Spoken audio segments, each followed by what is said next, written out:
Hey guys, how's it going? Today I'm going a little further back in time than I usually do, to when I got this air hose reel. This was a Christmas gift from the in-laws in 2017. Thanks guys! I believe this was also the same weekend I was working on my laundry platform, and back then it was fairly chilly. Since at the moment my shop ceiling consists of just rafters, and as is I figured it was going to be a little bit difficult mounting the reel, I raided my lumber pile and pulled out an extra piece of pressure treated 2x12. It didn't need to be pressure treated, or 2x12 even, but I figured this would give me a little bit more of a stable mounting for the hose reel. I took it over to my miter saw and cut it longer than the width between my rafters. I really didn't measure this, I just needed it to be longer than the rafters were apart. 24 inch on center if you're curious. Once I had the board cut to size, I measured to find center and began to mark out the mounting holes. Then I drilled out the holes using a hand drill. I could have used a drill press for this. I didn't, don't remember why, not that it matters. After the holes were drilled, I used some scraps to hold the mounting board up off the surface of the table saw, then put in 3-inch long bolts with 1.5-inch wide washers through the mounting board. I'm sure the weight of the hose reel isn't enough to pull the bolts through the board without the washers, but they were cheap, so why not? When I had the bolts through the mounting board, I put the reel on and began to fasten it down with some nuts and more washers. Something I didn't factor in was the unthreaded portion of the bolts that I had picked up and how much of that would have been pulled through the board. I ended up needing to shim the nuts up a bit with some extra washers and other spacers that I found. But in the end I was able to get her tightened down. Then even though this isn't hooked up yet, I'm going to hook it up in its final location. This way I don't have to move it 50 times between now and when I actually hook it up.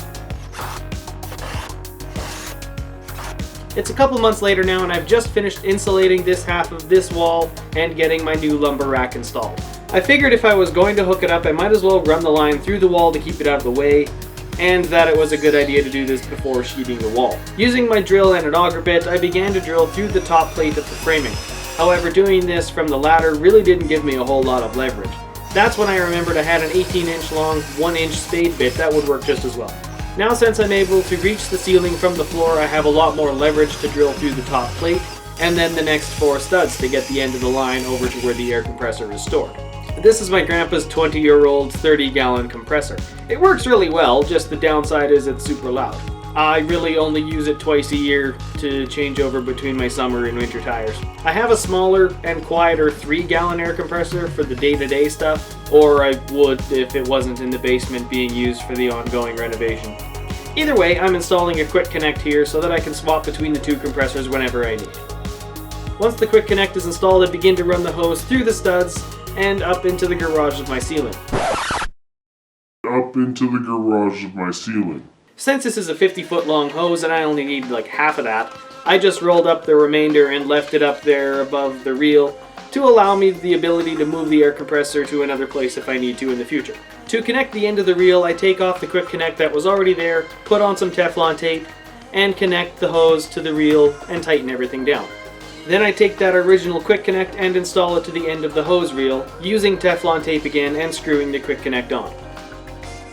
With the reel now installed to my air compressor, I figured it was as good a time as any to swap my winter tires out for my summer ones. I did this back in May. So I grabbed my impact wrench and get to work. This installation went really well and definitely makes working with my air compressor a lot easier since I don't have a 50-foot hose on the floor that I'm constantly tripping over. In the last couple months I've had this set up, I've been fairly happy with it.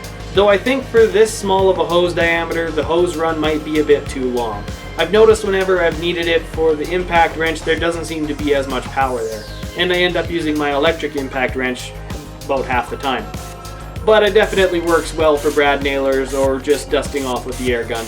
Either way, I'm happy. And with that, I'm going to call it a video. So, thank you guys for watching. We will see you in the next video, and have a good one.